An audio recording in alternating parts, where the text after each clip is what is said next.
Welcome to the Mindful Healers podcast with Dr. Jessie Mahoney. And Dr. Ni-Cheng Liang. We are physicians and leaders who are also trained in coaching, yoga, mindfulness, and integrative medicine. We are also mothers, spouses, sisters, daughters, aunts, and friends. In this podcast, we share candid, heart-centered, loving, science-based, thoughtful, and often fun conversations about the challenges life throws at us. With our collective experience of over 30 years in physician and personal wellness, we reflect and offer pearls of wisdom for navigating life's challenges with more ease. From parenting, marriages, money scarcity, cancer survivorship, uncertainty, challenges in practicing medicine, we cover it all.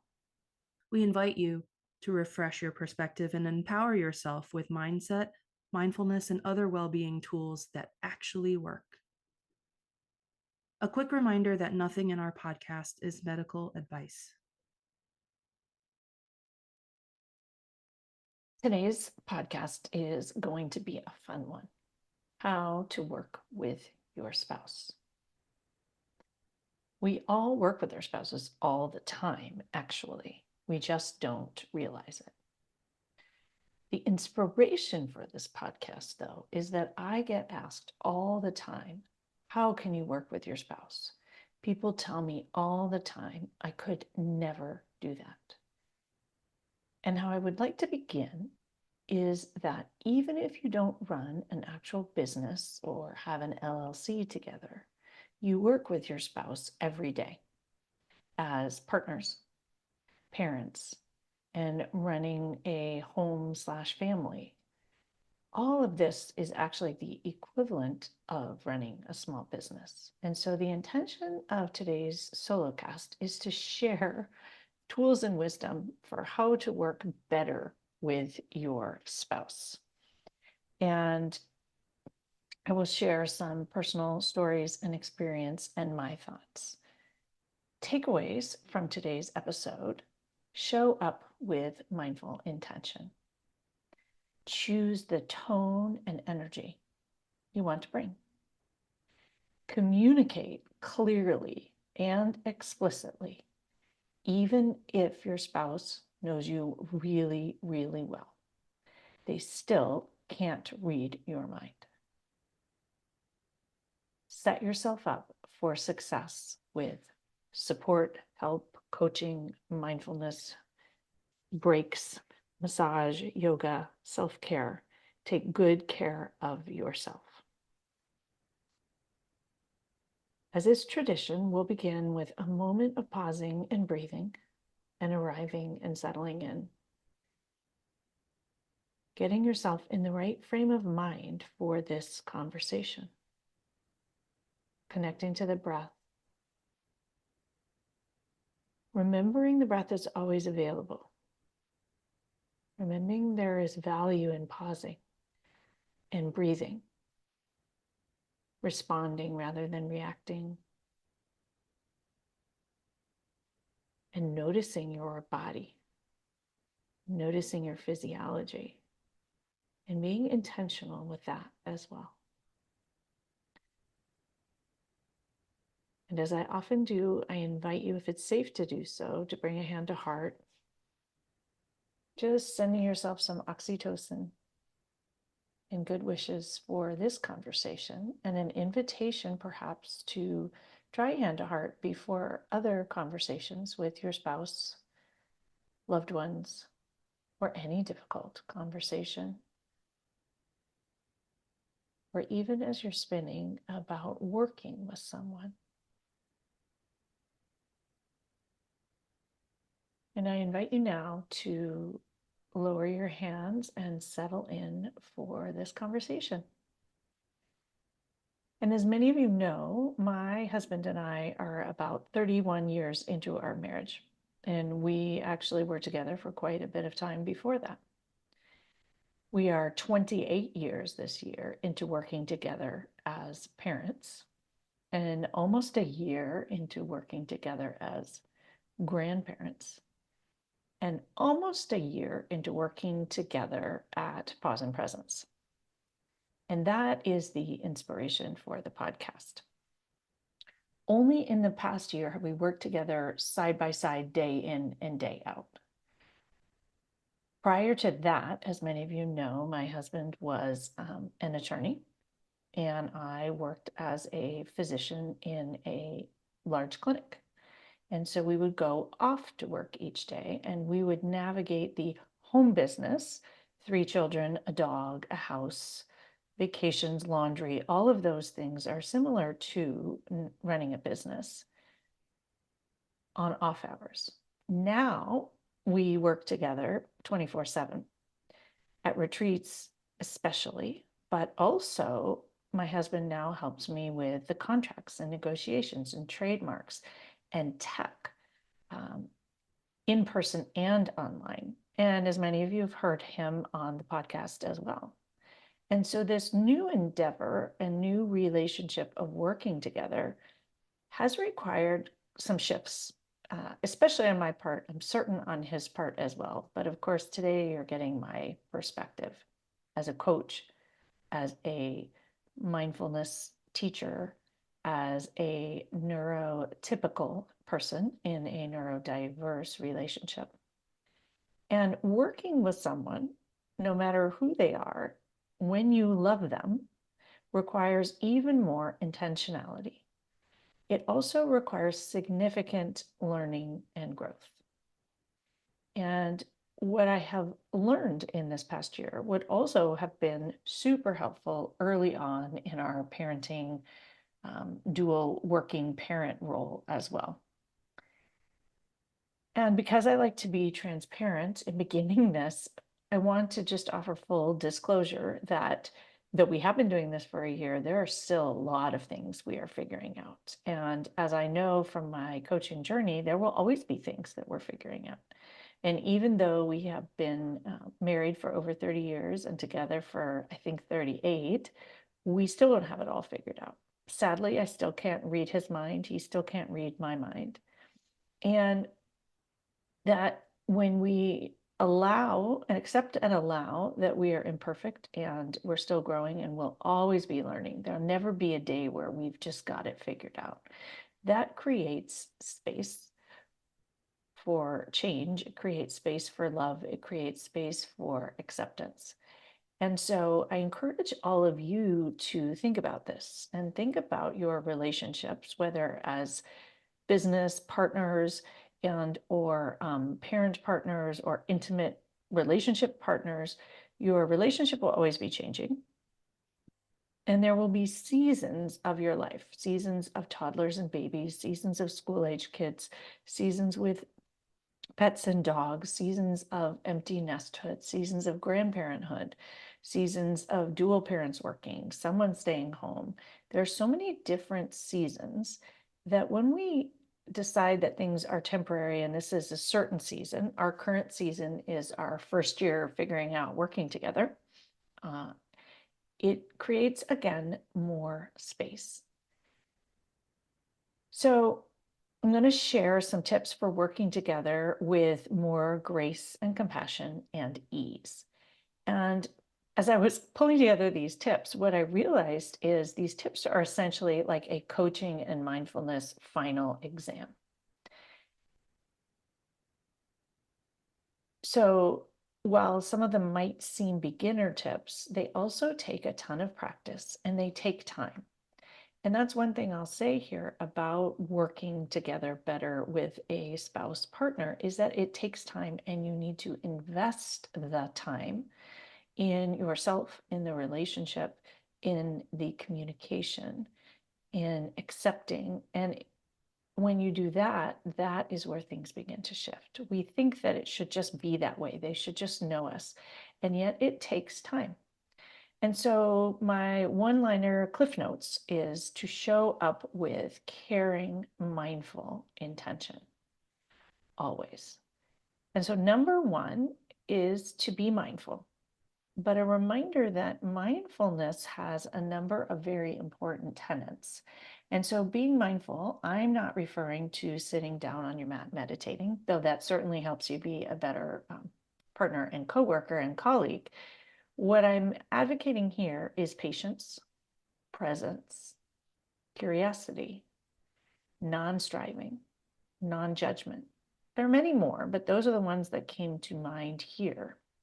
For me, as a physician, non striving is incredibly important. I am a striver, an accomplisher, an achiever, and recognizing that that is my tendency is very helpful. And for me, non striving, I don't have to make it perfect, I don't have to fix it in the moment. I can be patient, which is another one very challenging for me. And the other thing super helpful for me is tapping into curiosity. Curiosity for me is a go-to, especially in a neurodiverse relationship. But I think anytime you're embarking on a new relationship with a spouse, whether it be as a parent, empty nesters, grandparents, new jobs, new roles, curiosity is incredibly helpful. Saying to yourself, I wonder why, or how interesting. Those help me when I don't understand rather than getting, my old work, we were taught to be curious, not furious. And that was long before I had embarked in mindfulness. And yet it's very useful. I also think for me, I have to very intentionally drop my urgency tendencies. I have a much different pace than Mark. And if I want to work well with him, I have to let go of my physician urgency training. And interestingly, I think many attorneys and lawyers may have an urgency training, but my husband does not. And so I have to understand that he moves at a much more, a slower, more thoughtful pace, which isn't necessarily less efficient. Actually, he does things once and does them right and does them carefully. And that's always been his process. And he thinks for a long time before he starts. It's a very different process than mine. And so accepting his process is very helpful. And then, as I mentioned in the brief mindfulness intro, pausing and not reacting, pausing and breathing, pausing and celebrating, pausing in everything is super, super helpful. Now, this is where the traditional mindfulness helps because it helps you lengthen the pause. But pausing as often as possible to be mindful, to be thoughtful, to choose how you want to move forward is incredibly powerful and one of the most useful mindful tools. The other component of mindfulness that's really helpful is to notice and practice awareness. So notice the other person, see what they're up to, and also allow yourself to be seen. And this is something that's an incredibly powerful relationship tool and a way to show up with what I always call mindful love. You also have to let go. And if you happen to be the partner who tends to be more controlling, fixing, managing, hypervigilant in your nature, letting go is essential. And so choosing flexibility, choosing trust, choosing to not catastrophize. And for me specifically, remembering there are lots of right ways to do things. In medicine, we were taught there's one right way, but there are actually lots of right ways. And my way is sadly not the only right way. And I actually find that sometimes my partner's way turns out better than mine. And so learning how to drop the right versus wrong through intentional mindfulness practice, through retraining your nervous system, through working with a coach can really, really, really be helpful. And I will say that in this process, I am super grateful that I have found coaching, and I'm not sure that it would work before I had found coaching to work together. It's been a gift to have coaching and mindfulness on this journey. And while my husband has not had his own coach, my changing how I show up changes things dramatically. And I often tell people who want coaching for their partner that get coached yourself, change your approach, change how mindful you are, change the energy you bring to a conversation, and you would be just shocked at how much another person changes. It's not that they don't have to change. It's not that you're in the wrong. It's that one person can change an entire relationship and an entire working situation if you want. And that's where your power and control lie. So my second bit of advice, though I realize in that be mindful, number one, there were many, many points made, is to be intentional. And so choosing how you want to show up.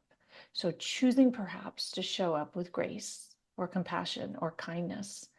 I always choose love, love for him and love for me, and then love for our family and love for our business and love for the world. And when I choose these intentions, they help me ask those ever useful questions that you hear me bring up all the time. What would love do? What would love not do is a really helpful one when working with someone. Love would drop the negativity bias. Love would stop focusing on what's wrong. Love would drop a lot of your complaints. I also sometimes will ask, what would kindness do? What would grace do? What would compassion do? And those of you who have worked with me on relationship coaching, all of the things that you think the other person should do, they should be kind, they should give you grace, they should be compassionate, they should show up with love. You actually show up with those. That's where your power and control are. And that is where things shift dramatically. And when you choose how you want to show up, that's where you can have the most influence. And so I also have been choosing intentionally to show up with acceptance. I can accept and whatever it is I want to accept. And I also am showing up with tons of loving amusement for the process, for both of us figuring it out, not figuring it out right. And also very specifically and very intentionally appreciation. Appreciating each other, in my experience, when you are working together. And again, whether it's working together on a business or working together in your family is one of the most powerful tools. There is never enough appreciation. And we need to practice both giving and receiving. Many of us are very difficult at receiving. And so most of us also appreciate even more outside our intimate relationship than inside. And so remembering to appreciate each other in the roles that you play, and especially as coworkers and colleagues, it's remembering that that's now an integral piece of your relationship. Bringing this loving amusement, and I will reference you back to there's an entire podcast on loving amusement for yourself and those you love and how it can help you with challenging relationships. And I highly encourage you to listen to that. But humor is a way through the landmines and holes in the sidewalk and pitfalls that you might encounter. Noticing what's good, stepping out of your negativity bias is incredibly powerful. And so, again, appreciating, bringing humor and loving amusement, noticing what's good, stepping out of catastrophizing and negativity bias, and accepting, not resisting the reality of the spouse that you have or the situation that you are in. It will never be perfect. That's the other thing. Accept that you will screw up. They will screw up. You will get in fights. Accept that it takes a long time to figure it out. And even when you think you've had it figured out, you'll mess up. And I think that acceptance is probably, again, one of the most powerful things that you can do.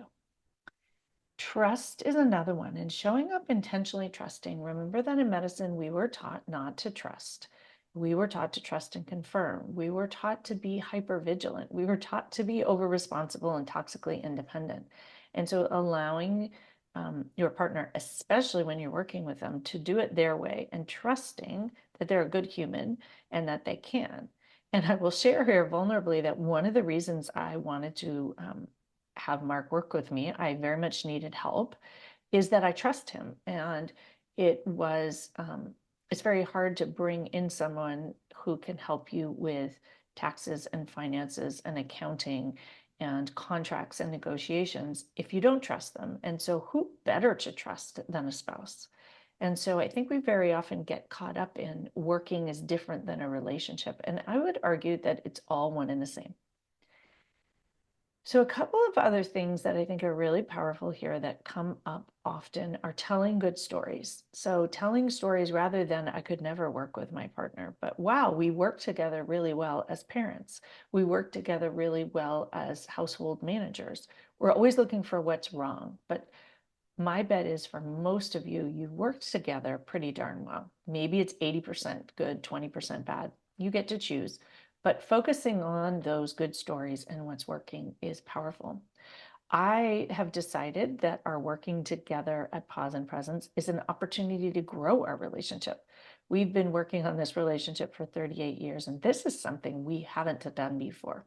And so it's actually a super cool opportunity to connect in a totally different way and appreciate one another in a totally different new way. And for those of you who joined me at Sagrada, watching Mark do his culinary medicine and his cooking and creating such beautiful art with the food and doing it in such a caring and loving way and helping take care of everyone who's there, that has been a highlight for me recently.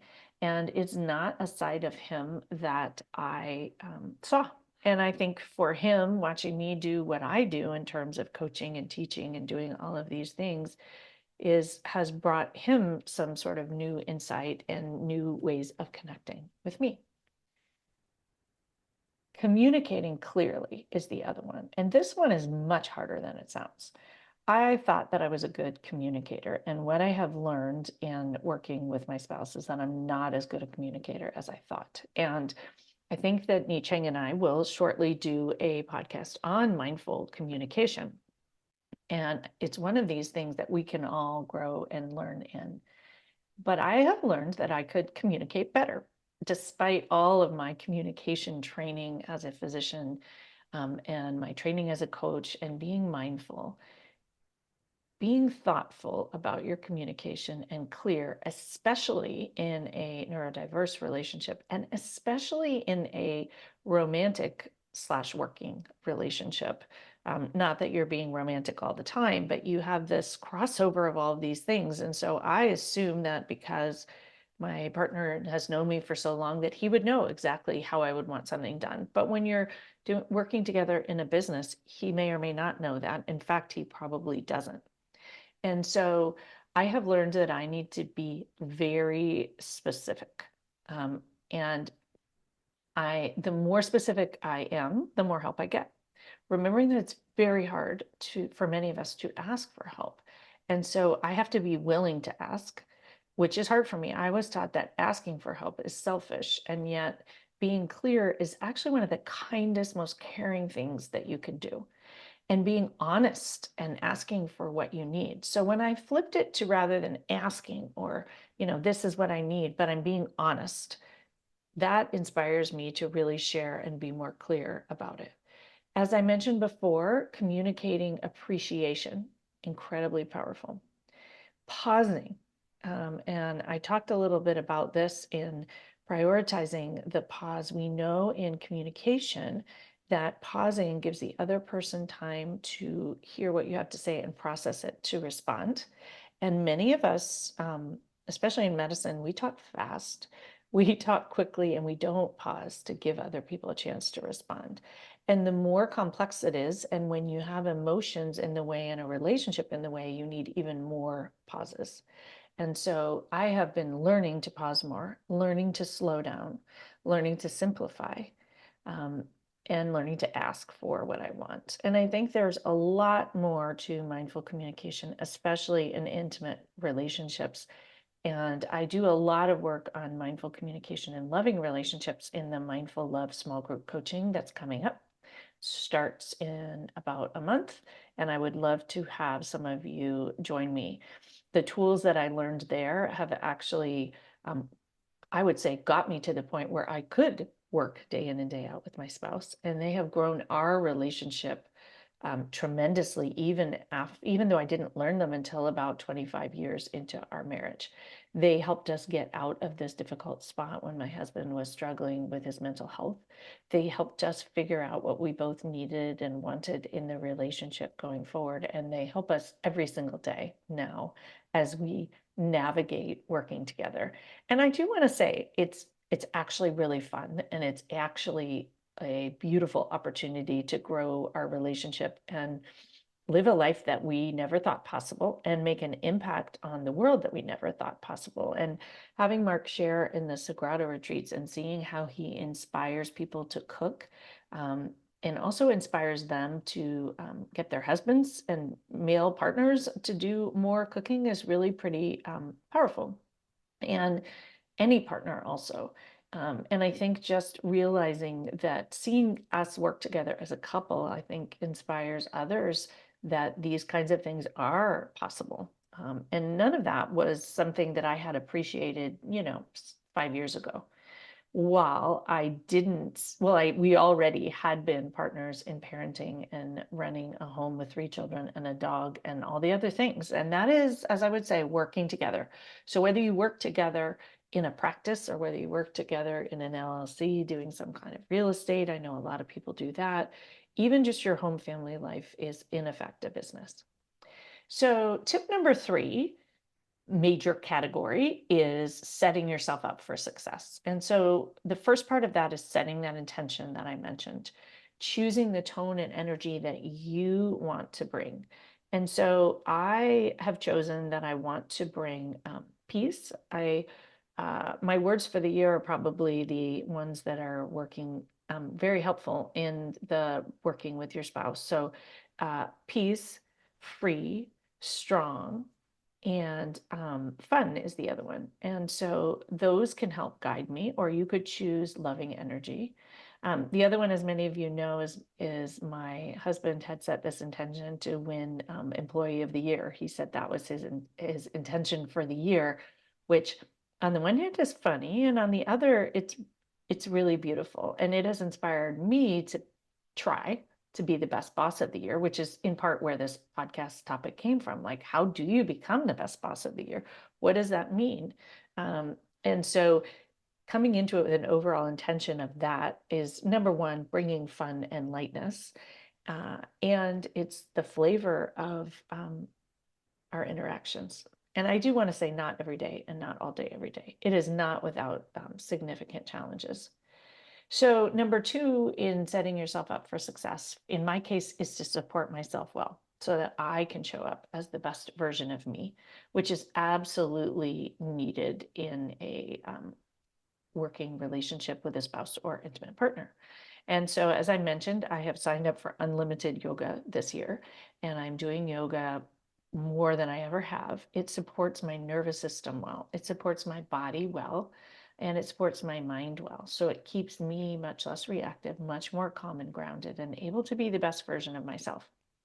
And I will talk a bit more about this in an upcoming podcast, but taking good care of your body is actually extremely critical, and that to healthy working relationships, both with colleagues and with loving partners. And then the other thing that I do to support myself well is I have continued to do my own one-on-one coaching ongoing.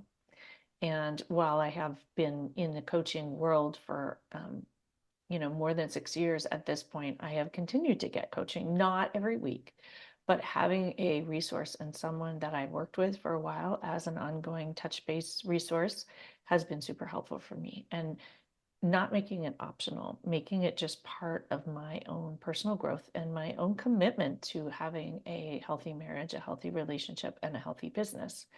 And I don't see it as something being wrong with me or something needing to fix. I see it as literally supporting myself well.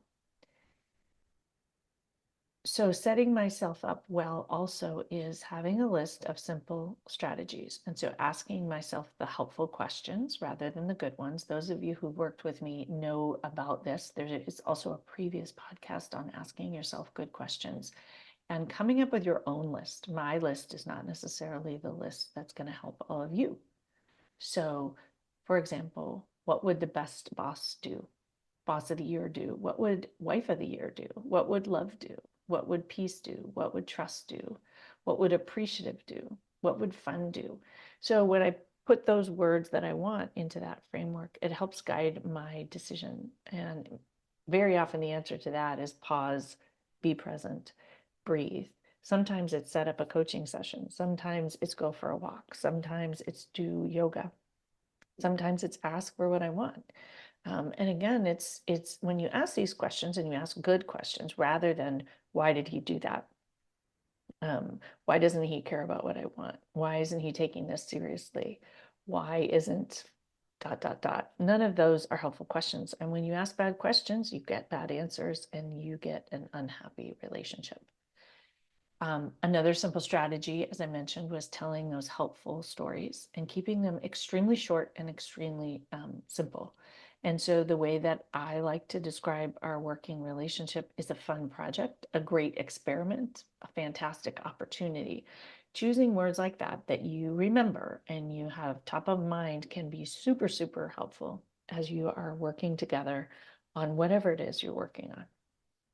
Focusing on your strengths and what's going well is another one. We are trained in medicine and actually sort of societally to focus on what's not going well, focus on the negatives and fixing those things. But you can choose to just focus on your strengths, appreciating each other and noticing what each person brings, and also not dividing things equally. Going back to that, sibling rivalry, kids don't get the same thing, they get what they each need. And you don't do the same things, you do what you're good at, and you try to divide all of the things that you're each good at, and then the leftover stuff you figure out who's best at that, or who you just divide it up. If nobody likes it, nobody's good at it. There's always that in a business. And before I end, I wanted to share for fun. I asked my husband his thoughts, and they were actually different than mine. I didn't share mine with him, but what he said was, number one, be polite. And as I'm thinking about working together, especially when work and intimate relationships are blended, being polite is probably super important, and something that, because you know the person so well, you tend to drop out of it a little bit more naturally. And so I would add to that, be intentionally polite. He also said, be clear. And so I think that's communication again, and very, very important. His last two are things that for many of you who are high achievers and warriors, we tend to not stop worrying. And so his was, have a quitting time. And I think that that is actually very relevant, whether the work is parenting, the work is household chores, having some time where you are not working and you are actually enjoying each other, focusing on time together, focusing on pleasure, focusing on fun, focusing on, being out in nature, whatever it is, gift yourself a quitting time. And then the last one he mentioned was scheduling times to talk about things. And this one, I think that depending on your personalities, you may have different thoughts about this. And that's specific because I like to just talk about things when they pop into my head. I tend to be an in the moment person. He would like to be a planner. And so again, appreciating who you're working with, seeing them, be seen yourself, and try to figure out compromises. And so we are not always going to schedule times to talk about things, but knowing that that's on his list, I can be more intentional about it. So as usual, I would like to end with some reflection questions to help you practice and integrate some of what I just shared. How would you like to show up for your working relationship with your spouse? Even if your only business together is running your home? What if your collaboration on home projects, your relationship, or even an outside business was fun? What if you decided it was easy to work with your spouse? What if you decided it was possible rather than thinking I could never do it?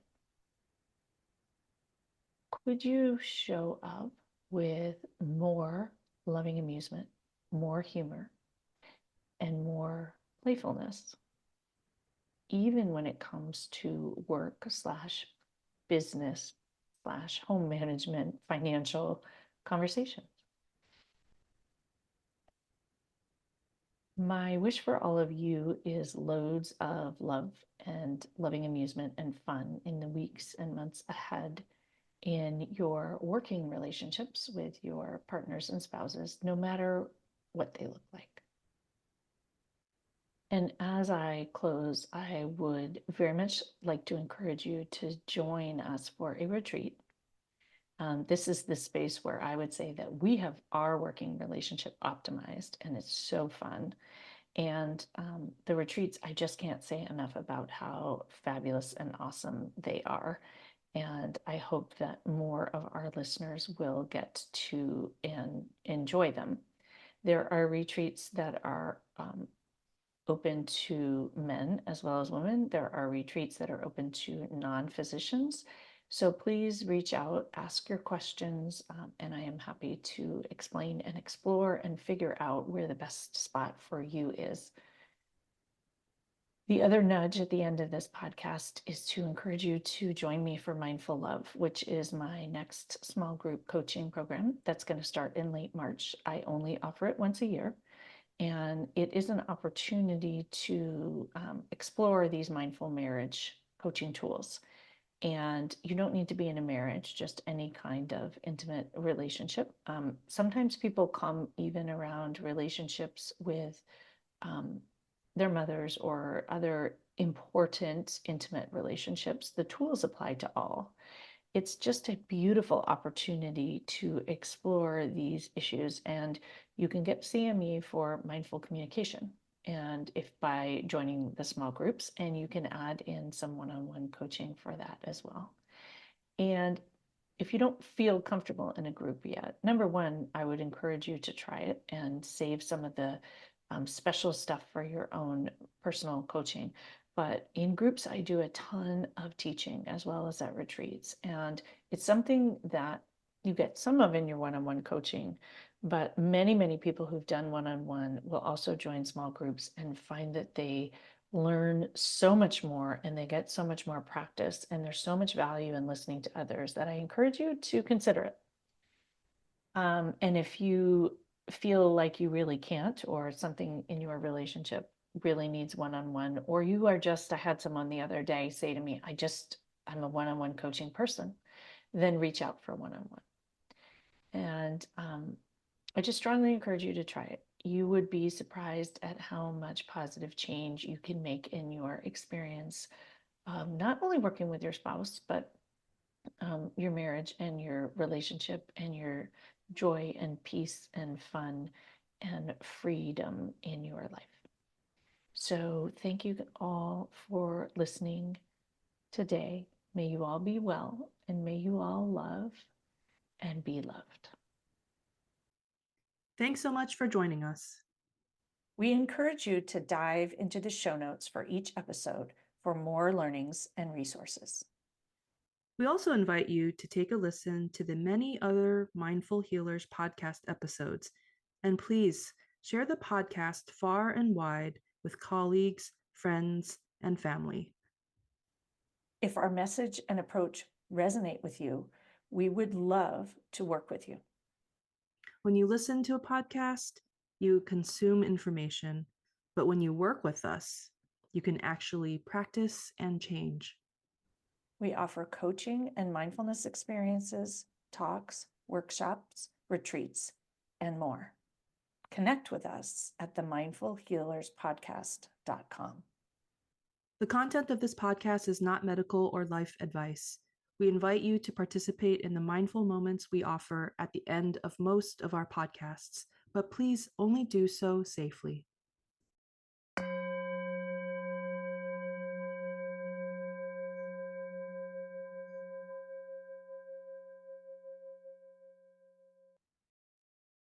Welcome to today's mindful moment. An opportunity to process frustration. Working with colleagues partners, children, family, and friends often causes frustration. Taking a moment to find your sit bones, where you're sitting, or soles of the feet under you as you stand and pause. And take a moment to come back to your breath, breathing in and breathing out.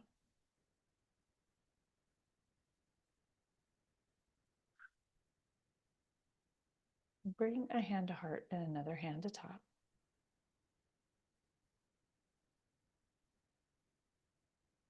Checking in with your heart space, acknowledging that you are human.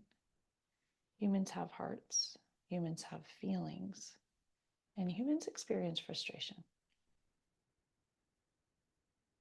Coming back to your breath and noticing your chest rise and fall.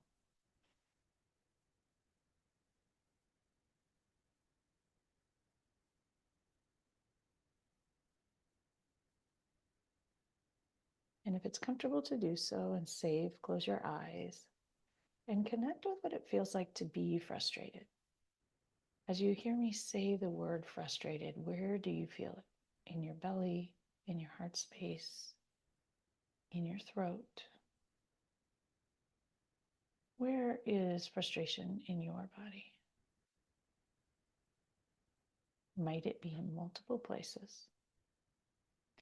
Attending to it, acknowledging it, noticing it, allowing it to be there.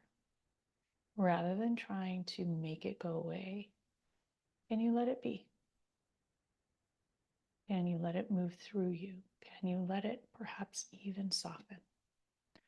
Notice whether it feels like a volleyball, a softball, a tennis ball, a golf ball. What shape is it? Is it amorphous? Does it have clear edges? And sending the breath right into those pockets of frustration to soften them. Breathing in and breathing out.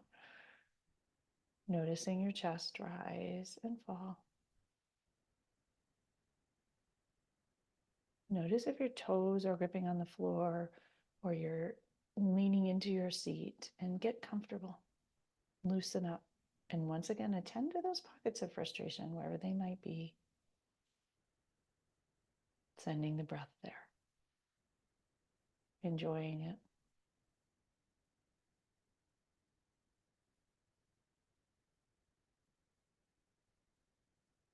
Noticing it.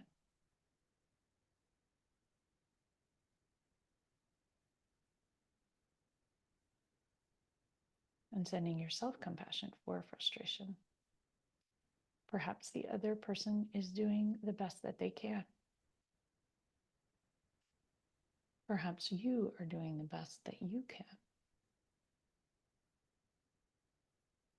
Perhaps your expectations are different.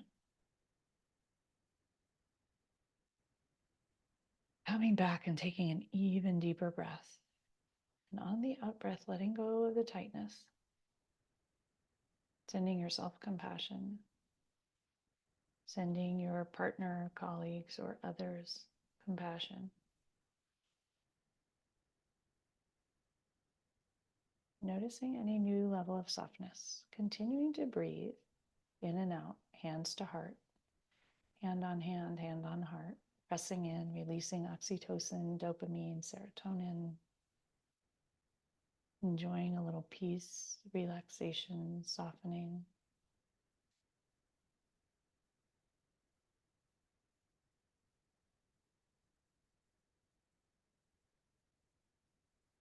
When you're ready, you may notice that you still have a little frustration, but perhaps it's better.